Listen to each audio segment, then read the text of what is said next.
everybody. I'm Gian Erea from the group of Mathikas. We are dealing about the topic of quadratic equation. Quadratic equation. So, let's start. Good day everyone. We are here to teach you how to solve quadratic equations. But first, we have to know what's the meaning of quadratic equation. So Christian, what is quadratic equation? Quadratic equation is an equation in the form ax squared plus bx plus c is equal to 0, where a, b, and c are real numbers and a can number b equal to 0. It is also known as a second degree polynomial equation on x. In ax squared plus bx plus c equals to 0, b and c may be equal to 0, but a can never be equal to 0.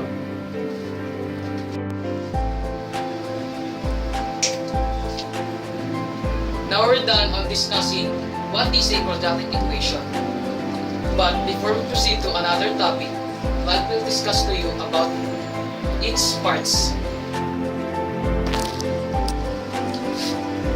So before we proceed to the first method, which is extracting the root, first, let's determine what is the part of the quadratic equation.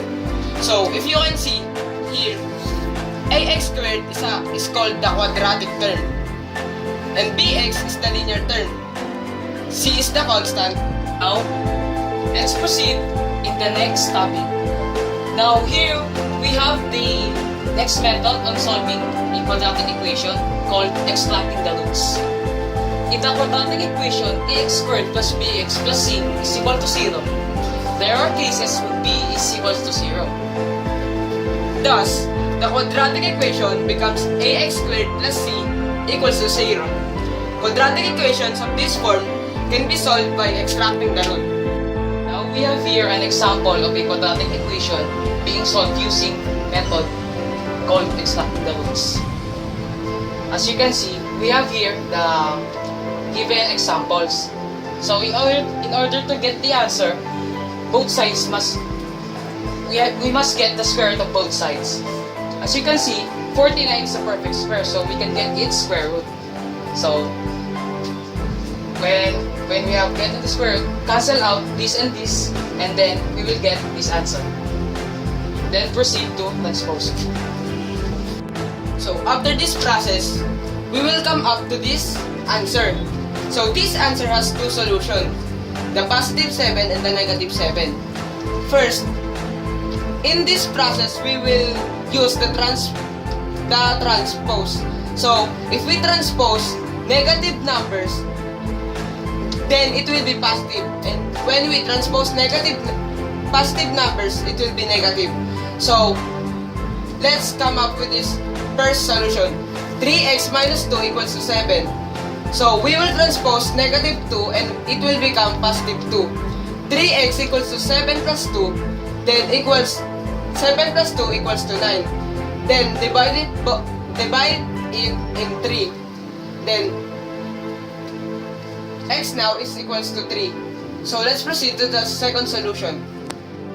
3x minus 2 equals to negative 7. 3x equals to negative 7, and we will transpose the negative 2 and it will be positive. Negative 7 plus positive 2 equals to negative 5. So 3x equals to negative 5 and then divided by 3. So x now will be negative 5 over 3. So now you learn the first method on how to solve a quadratic equation by extracting the roots. That's all. Our next topic is factoring. Factoring is our next method in solving quadratic equation.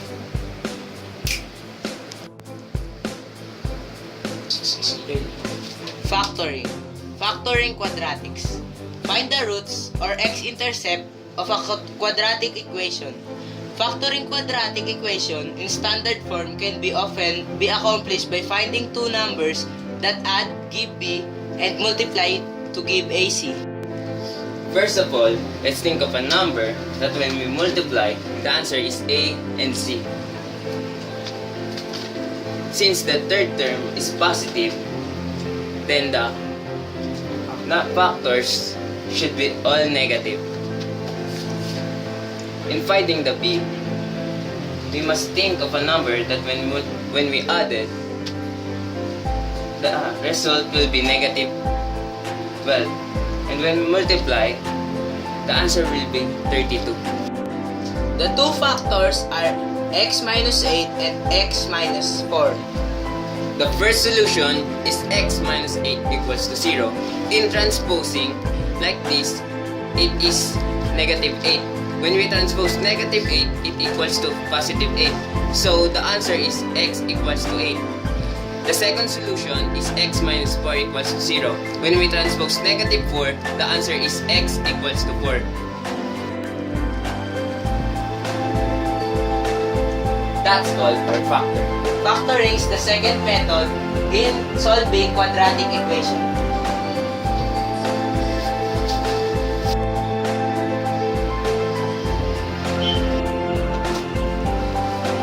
So last time, talking about the two methods. What are the two methods? Yeah, right? What are the two methods? The extracting the roots and the factoring. Yeah, that's right, man. So we're gonna move on to the next topic of the third method. Okay. We are now tackling about the third method, the completing the square. So, here, completing the square. Most quadratic don't come nearly square like this. For your average everyday quadratic, you first have to use the technique of completing the square to arrange the quadratic into the neat square parts equals a number. Okay. This is now the example.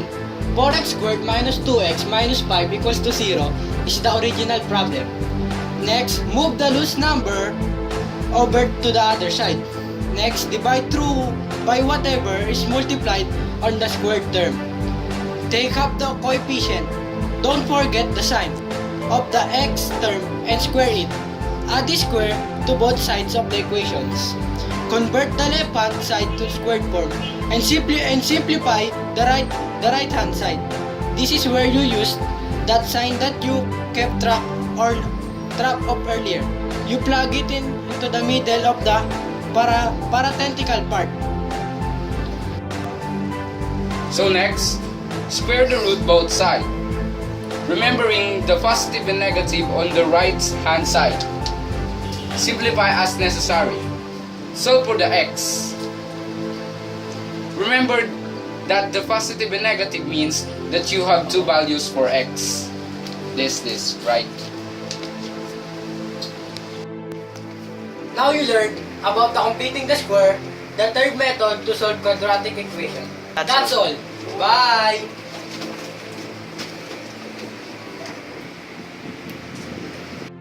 Okay, since our group mates tackled about the three methods, which is the extracting the roots, factoring, and completing the square. The last method that we will do is the quadratic formula.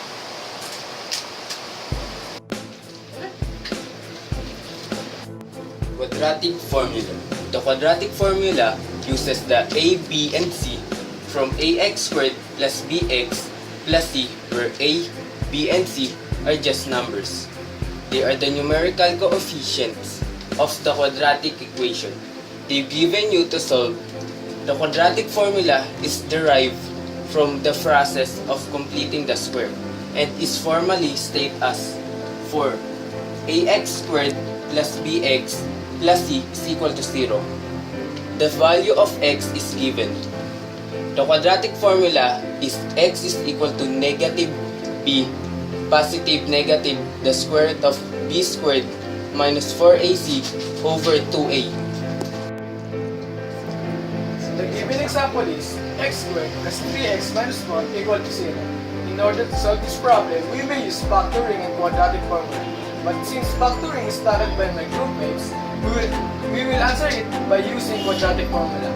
The quadratic formula is negative b positive negative square root of b squared minus 4ac over 2a. Since a is equal to 1, b is equal to 3, c is equal to negative 4, we will substitute its amount in this formula. Let's try. Okay. X is equal to negative, disregard contribute to 3, negative 3. Positive negative, square root of 3 squared, which is 9. Negative 4 multiplied by 1, negative 4 multiplied by negative 4 plus 16 over 2. So, like the 16 is equal to 20. Negative 3 positive negative square root of 25 over 2. Since 25 is a perfect square, its perfect square is 5. So, we will come up to this answer. Negative 3 positive negative 5 over 2. So, we will first get the positive 1. X is equal to negative 3 positive 5 over 2. Negative 3 plus 5 is 2. 2 divided by 2 is 1.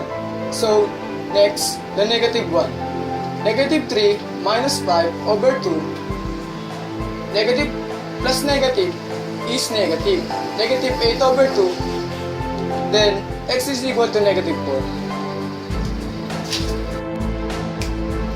Now, we finish all the method solving quadratic equation. I guess this is the end of our discussion.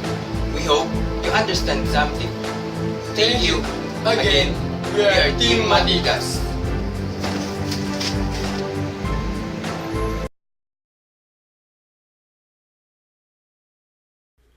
Salve Regina.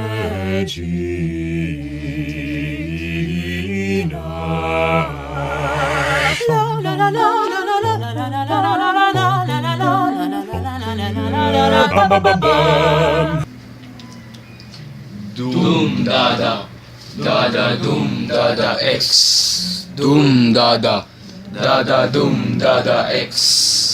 Doom dada, dada doom dada X. Doom dum dum dum dum dum dum dum dum dum dum dum dum dum dum dum dum dum dum. Dum dum dum dum dum dum dum dum dum dum dum dum dum dum dum dum dum dum dum. Dum dum dum dum dum dum dum dum dum dum dum dum dum dum dum dum dum dum dum. Dum dum dum dum dum dum dum dum dum dum dum dum dum. Now I can hear the sound of an X and telling me if I answer or not. But why? Why? I can answer an equation like that. Cause you know I'm too low deep inside. But why? Why? Just equation by another day. I make to sure you that I won that game. Quadratic formula and extracting the roots, completing the square and factoring for x. Different method but still the same. 4 in 1 forever. Break within. Because you know I'm all about the x quadratic. I'm all about the x quadratic. I'm all about the x quadratic. I'm all about the x x. Yeah, it's pretty hard. I ain't no easy to, but I can solve it like I'm supposed to do. Cause I got knowledge that all the people chase in all the right X, in all the right places. I see the formula, working that algebra. We know the X is real, come on now let us solve. If you got knowledge, just raise them up. Cause every test of me is perfect from first grading to the fourth. Yeah, my teacher, she told me don't worry about the end. Bum bum paru up up. Boys like a little more study to hold at night. Up up paru up up. You know I won't be no stick figure if I solve problem right. Up up paru up up. So if that's what you're into, then go ahead and move along. Yeah. Because you know I'm all about the x quadratic. I'm all about the x quadratic. I'm all about the X, quadratic. I'm all about the X, X. Again, we are Team Mathikas. Thank you for watching. Please subscribe to our button and shout out to Sir Guerrero. Thank you, sir. Thank you, sir. That's how it's supposed to be.